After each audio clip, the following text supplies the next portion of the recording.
Questo servizio è offerto da Fare, Servizi Integrati per l'Impresa.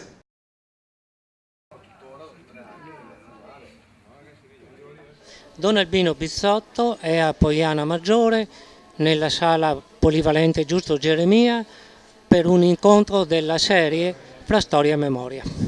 Don Bizzotto, il suo nome è legato all'organizzazione Beati Costruttori di Pace, fondata nel 1985.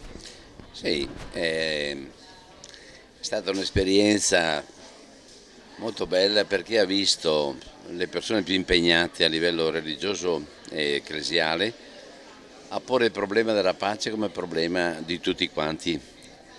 Prima c'erano i comitati che hanno lottato contro i missili, ma la Chiesa guardava un po' con sospetto un po' queste situazioni.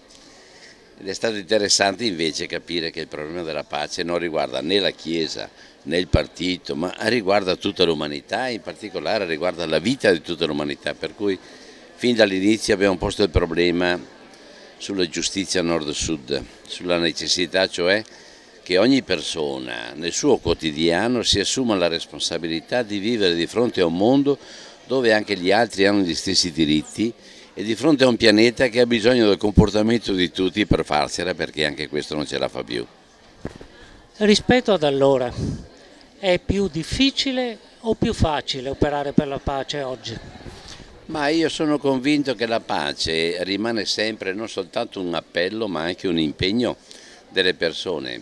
C'è chi preferisce usare la violenza e come dire, schematizzare le cose e usare la forza, e c'è invece chi anche dentro la guerra è una persona di pace e lavora proprio per tentare di continuare a tessere i rapporti con le persone, tentare di trovare le strade politiche per una soluzione dei conflitti. E io credo che la pace sia sempre un qualche cosa che è dentro alla storia delle persone e delle famiglie e anche degli stati.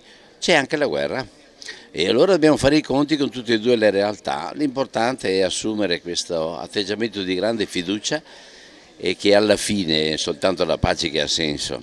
La guerra provoca solo danni e ogni volta che si dice che si vogliono risolvere i problemi, io inviterei le persone, ma andiamo di là del confine qua adesso, andiamo nella ex Jugoslavia, andiamo in Kosovo, c'è qualcuno che può andare in Iraq, che può andare a vedere in Afghanistan come stanno le cose e allora vediamo cosa ha combinato la guerra.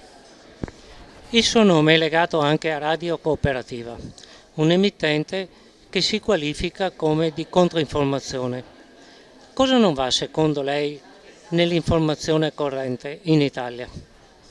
Beh, io non do le risposte per gli altri, non mi sento di fare il maestro, ne ho piena la pelle anche per quanto riguardano gli altri, quindi non faccio il professore, ma io credo che il problema dell'informazione sia quello di dare le notizie sui problemi reali della popolazione. Io penso che molte volte ci siano delle informazioni pilotate e che l'informazione sia ridotta più a spettacolo che ad approfondimento. Certamente siamo legati anche alla necessità di essere veloci e quindi facciamo fatica, ma vedo che ogni volta che invito delle persone particolarmente esperte e attente ai problemi della società c'è un ascolto straordinario. Rispetto ai valori per cui si batte da 50 anni, l'atteggiamento della Chiesa è cambiato? E se è cambiato, come? Ma io penso che la Chiesa, come tutte le istituzioni di questo mondo, porta i misteri gaudiosi e anche i misteri dolorosi. Mi dispiace dover dire questo, ma fa parte della storia. Il potere anche nella Chiesa è potere e basta, non ha nessuna differenza, anzi ha qualche elemento negativo in più, perché quando si copre col nome di Dio si copre invece un potere che va a braccetto e con le cose poco pulite scandalizza di più.